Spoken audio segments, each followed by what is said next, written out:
नमस्ते। कैसे हैं आप लोग सब?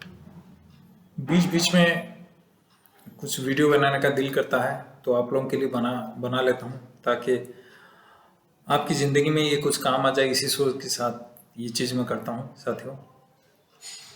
कल रात को 10 बजे मुझे एक कस्टमर एक्सपीरियंस के बारे में मुझे एक चीज़ पता चला, और मैं सोचा कि मैं आप लोगों के साथ इस चीज़ का शेयर करूँ। साथियों, कल एक क्लाइंट मीटिंग था करीब रात के 10 बजे, और घर से कहीं ना कहीं I have miss the document. तो मुझे वो प्रिंट आउट चाहिए था। तो मैं एक साइबर कैफे में पहुंचा और उनको बोला कि मुझे एक प्रिंट आउट चाहिए। और मैं सोचा, घर से वॉलेट नहीं लिया था, मैं सोचा कि ऑनलाइन शायद निकल जाएगा, ऑनलाइन पेमेंट भी हो जाएगा। तो उन्होंने अपना ही has shown his non ability, I mean he is not able to take the online payment. तो मुझे ऐसा लगा कि शायद वो काम नहीं करना चाहते हैं। तो उन्होंने मुझे कैश की डिमांड किया, तो मेरे पास कैश नहीं था। फिर भी उनकी 2 दुकान छोड़ के मेरे एक पहचान का बंदा था, उधर गया और कुछ पैसे लेके मैं आया। मैं बोला, आप पैसा लीजिए और कर दीजिए प्रिंट आउट। तो उन्होंने बताया, अब नहीं कर सकता मैं, अब समय हो गया है, आप जा सकते हैं। तो फिर मैं दूसरी दुकान में गया और उधर भी सेम हालत था कि मैंने अभी कंप्यूटर बंद कर दिया, हालांकि उनका दुकान खुला था। और भैया मैं अभी नहीं कर सकता। तो उधर से भी आया, तो ये क्योंकि बहुत अर्जेंट थे तो दूसरी जगह पे फिर मैं पहुंचा, सर तीसरी दुकान में पहुंचा। और तीसरी दुकान में भी जब पहुंचा, छोटी सी दुकान था, तो रात के 10:30 बज चुके थे। तो उन्होंने मुझे बुलाया, तो और मेरा काम फटाफट 5 मिनट के अंदर कर दिए और ऑनलाइन पेमेंट भी ले लिए। दोस्तों, एक चीज़ मैं आपसे बोलना चाहूँगा कि इम्पोर्टेंट नहीं है कि 2 जगह पे मेरा काम नहीं हुआ, तीसरी जगह पे काम हुआ। इस चीज़ को बहुत ज़्यादा मैं उतना ज़्यादा अहमियत या सीरियसली नहीं लेता हूँ। लेकिन उधर मुझे एक चीज़ का इल्म हुआ कि एक कस्टमर अगर मतलब आपके पास आया हुआ है और आपका रूल्स रेगुलेशंस उसको डिनाई करता है कि उस वक्त सर्विस ना दे, ये हो सकता है, आप कर सकते हो, कोई इशू नहीं है। बट मुझे ऐसा 2 जगह पे लगा कि वो मुझे सर्विस दे सकते थे, लेकिन उन्होंने मुझे सर्विस नहीं दिया। राइट। अब आप दूसरे पहलू पे सोच के देखें कि एक काउंटर सेल्स, क्योंकि सेल्स मेरे दिल के करीब है इसलिए मैं ये वीडियो बना रहा हूँ। वो लोग अगर मुझे सर्व करते, तो ये सोच के देखिए तो कितने लोगों को मैं रिकमेंड करता कि फलाना दुकान रात के 10 10:30 बजे तक खुली रहती है और वो सर्विस प्रोवाइड करती है। राइट। हम दूसरे पहलू पे मेरी बातों को चैलेंज जा सकता है, मैं ऐसा मना नहीं करता। लेकिन क्या आपको लगता है मैं उस 2 दुकान को रिकमेंड करूंगा? शायद नहीं। तीसरी दुकान को रिकमेंड करूंगा? हाँ। उसका सबसे बड़ा कारण ही एटीट्यूड ऑफ ए पर्सन। और दोनों का जो एटीट्यूड था, वो एटीट्यूड एज ए मतलब एज ए ह्यूमन बीइंग, वो उतना तवज्जो देने के लायक नहीं था एक कस्टमर को। तो एक बात, 3 चीज़ें यहाँ पर निकल के आती है। कभी कभी क्या होता है, हम काउंटर सेल्स में रहे, सेल्समैन की ज़िंदगी हम जी रहे हो, या इस तरह की कुछ जॉब में हो, या बिजनेस में हो, स्टार्टअप में हो, तो कभी कभी हो सकता है हमको पेन लेना पड़ सकता है।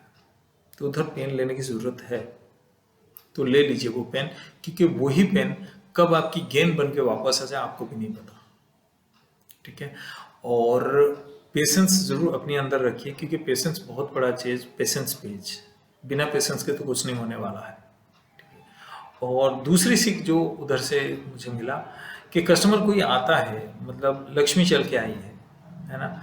जितने मैं बहुत सारे बिजनेसमैन, बहुत सारे, क्योंकि मैं एक एक्स मैं कर रहा हूँ, बहुत सारे कस्टमर के पास जब मैं उस वक्त सीसी जो 2 करोड़ 5 करोड़ की हम लोग प्रोवाइड करते थे, मुझे काफ़ी समय बैठना पड़ता था। तो उधर जाके मैं बैठता था, क्योंकि वो बिजनेस की बात था और बैठना पड़ता था, हो सकता है कि घंटों भर इंतजार करता था, लेकिन मुझे उससे कोई दिक्कत नहीं था। द रीजन बिंग, मुझे बिजनेस चाहिए। ठीक है। तो इस बिजनेस के लिए मैं इंतजार कर रहा हूँ। थोड़ी सी अगर हम अपने दिमाग को वो फीडबैक इनपुट दे दे कि ये बिजनेस ज़रूरी है, और मदद के लिए भी अगर कर लेते, तो आज वो एडवांटेज में रहते और बहुत सारे लोगों को मेरा फीडबैक भी मिल जाता। देखिए, नेगेटिविटी हर जगह है, लेकिन इस तरह की नेगेटिविटी आप मत करिए, ताकि एक कस्टमर आपको रिकमेंड ना करें। आज की डेट में रेफरल और रिकमेंड बिजनेस बहुत बड़ा मार्केट है। इस मार्केट का इतना अनलिमिटेड मार्केट है, आप सोच नहीं सकते। क्योंकि जब रेफरल और रिकमेंड में बिजनेस होता है, बहुत बड़ा बिजनेस किया जा सकता है साथी। और तीसरी चीज जो सीख मुझसे उधर से मिली, सबसे बड़ी बात यह है कि आप जब बिजनेस कर रहे हो, इनकम आने का जरिया हमेशा खुला रखें। इनकम आने का जरिया मतलब, जैसे मान लो आजकल बहुत सारे ऑनलाइन प्लेटफॉर्म जैसे पेटीएम है, गूगल पे है, फोन पे है और नेट बैंकिंग है, बहुत सारा जितने भी आ सकता है, या क्रेडिट कार्ड से पेमेंट करो, पेमेंट आने का जरिया हमेशा खुला रखिए। क्योंकि अगर वो आप नहीं रख रहे हो तो आप अपने पैरों पे कुल्हाड़ी मार रहे हो। द रीजन बिंग, किस एंगल से पेमेंट आ सकता है, हमेशा वो जरिया खुला करके रखिए ताकि आपको पेमेंट आने में आसानी हो। आप ये रेस्ट्रिक्शन बिल्कुल ना रखें कि मुझे इस चीज़ पे चाहिए, डिमांड कैश पे चाहिए, उस पे चाहिए। जो कल मैंने प्रॉब्लम फेस किया, एक्चुअली वो प्रॉब्लम नहीं था। और ये सबसे बड़ी सीख था कि मेरे लिए भी एक बड़ी सीख था कि कोई भी इस तरह की पेमेंट लेने की कंस्ट्रेंट को एकदम से ताला मार के ना रखें। ताकि तीन चीज़ें मैं रिपीट करना चाहूँगा। पहला, ये चीज़ जब आप काउंटर सेल्स में हो और एज ए सेल्स पर्सन, ये बहुत आम बातें हैं, ये कॉमन मैन टॉक है। पेशेंस की बहुत ज़रूरत है और उस पेशेंस के साथ उसका इंतज़ार करें। कोई कस्टमर आपके पास चल के आया है, इसका मतलब ये है उसके पास एक्सपेक्टेशंस हैं। उसकी एक्सपेक्टेशंस फुलफिल हो जाएगा तो आपको वो प्रमोट करने में कोई कसर नहीं छोड़ेगा। और तीसरी चीज़ है, पेमेंट हमेशा, पेमेंट की जो इनकम, जो आमदनी होती है, उसकी रास्ता हमेशा खोल के रखें। और दोस्तों, आखिरी में एक शानदार सी टिप्स के साथ मैं इस वीडियो को मेरी जो बातें हैं उनको विराम देना चाहूँगा। आज उनकी डिमांड मार्केट में ज़्यादा है जो लोगों की प्रॉब्लम को रिजॉल्व करते हैं, राइट। जो लोगों की प्रॉब्लम रिजॉल्व करते हैं, जो लोगों को कुछ आउटपुट देते हैं, उनकी डिमांड ज़्यादा है। अगर आप लोगों की परेशानी, उनकी प्रॉब्लम को सॉल्व नहीं करोगे तो जो प्रोडक्ट एंड सर्विसेज आप प्रोवाइड करने वाले हो, उसकी बिक्री या उसकी सेल्स बहुत ज़्यादा नहीं होने वाला है। क्योंकि आजकल लोग उतना पसंद तो नहीं करते एक सेल्समैन को अंदर घुसाएं, राइट। तो इस चीज़ से आपको इल्म हो गया होगा, एक सर्विस प्रोवाइडर के नाते, एक काउंटर सेल्स के नाते, एक सेल्स पर्सन के नाते आपकी क्या क्या जिम्मेदारी है और उस जिम्मेदारी को कैसे बाखूबी निभाना है। आप लोगों का बहुत बहुत शुक्रिया, आप लोगों के समय के लिए।